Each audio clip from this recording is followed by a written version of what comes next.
Okay ಗುರುಜಿನು ಕುಂಭರಾಶಿಯವರ ಭವಿಷ್ಯ ಯಾವ ರೀತಿ ಆಗಿದೆ ಅಂತ ಗುರುಜಿ? ಈ ಕುಂಭರಾಶಿವರೆಗೂ ಅಷ್ಟೇ ಇರೋ ಒಂದಷ್ಟು ರಾಶಿಗಳಲ್ಲಿ ವರ್ಷದಲ್ಲಿ 4 ರಾಶಿಯವರೆಗೆ ರಾಜಯೋಗ ತಂದು ಕೊಡುತ್ತೆ ಅಂತ ಹೇಳುತ್ತೆ. ಯಾವುದಪ್ಪ ಅಂತ ಹೇಳಿದ್ರೆ ಋಷಭ ರಾಶಿ, ಮತ್ತೆ ಈಗಾಗಲೇ ನಾನು ಹೇಳಿದ ತುಲಾ ರಾಶಿ ಬಹಳ ಚೆನ್ನಾಗಿದೆ ಅನ್ನುವಂಥದ್ದನ್ನು ಹೇಳಿದೆ. ಧನುರ್ ರಾಶಿ ಚೆನ್ನಾಗಿದೆ. ಇನ್ನೊಂದು ರಾಶಿ 4ನೇ ರಾಶಿ ಅಂದ್ರೆ ಇದೆ ಕುಂಭರಾಶಿ. ಯಾಕೆ ಕುಂಭರಾಶಿ? ಈಗ 7.5 ನಡೀತಾ ಇದೆಯಲ್ಲ, ಹೆಂಗ್ ಒಳ್ಳೇದಾಗುತ್ತೆ? ಬಹಳ ಜನ ಕೇಳ್ತಾ ಇರ್ತಾರೆ. ನೋಡಿ, ಯಾವಾಗ್ಲೂ ಅಷ್ಟೇ 7.5 ಕೊನೆಯ ಹಂತದಲ್ಲಿ ಎಲ್ಲವನ್ನೂ ಕೊಟ್ಟು ಹೋಗ್ತಾನಂತೆ. 7.5 ವರ್ಷ ಶನಿ ಕಾಟ ಕೊನೆ ಬಿಟ್ಟು ಹೋಗ್ತಾ ಇದ್ದಾನೆ.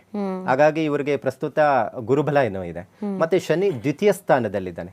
ದ್ವಿತೀಯ ಸ್ಥಾನದಲ್ಲಿ ಧನಸ್ಥಾನಾಧಿಪತಿಯ ರಾಶಿಯಲ್ಲಿದ್ದಾನೆ. ಅಂದರೆ ಗುರುಗ್ರಹ ವಿವಾಹ, ಹಣಕಾಸಿಗೆ ಸಂಬಂಧಪಟ್ಟಂತಹ ವಿಚಾರದಲ್ಲಿ ಇವೆಲ್ಲವೂ ಅನುಕೂಲ ಮಾಡುವಂಥದ್ದು.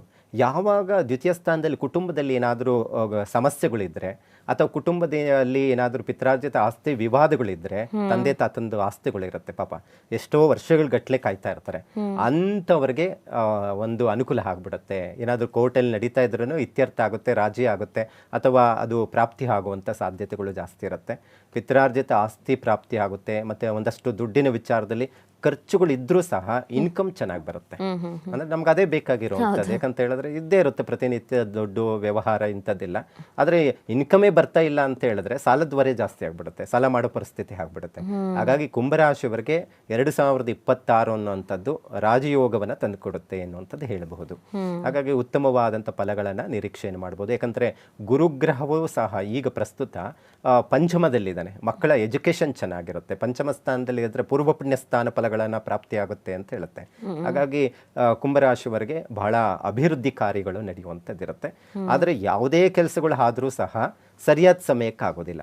ಇವತ್ತಾಗೋ ದುಡ್ಡು ಇನ್ನೊಂದು ವಾರಕ್ಕೆ ಬಂದೇ ಬರುತ್ತೆ. ಸೊ ಕಾಯುವಂತಹ ಪೇಷನ್ಸ್ ಬೇಕಾಗುತ್ತೆ.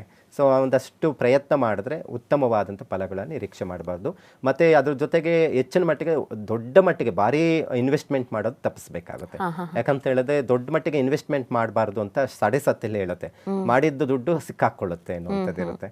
ಬರೋವಂಥದ್ದು ಏನು ಬಿಸ್ನೆಸ್ ಮಾಡ್ತಾ ಇದ್ದಾರೆ ಅದನ್ನೇ ಮುಂದುವರಿಸ್ಕೊಂಡು ಹೋಗೋದು ಒಳ್ಳೆಯದು. ವಿವಾಹಕ್ಕೆ ಏನಾದರೂ ಪ್ರಯತ್ನ ಮಾಡುವಂಥವ್ರಿಗೆ ಅನುಕೂಲ ಆಗುವಂಥ ಸಾಧ್ಯತೆ ಇರುತ್ತೆ.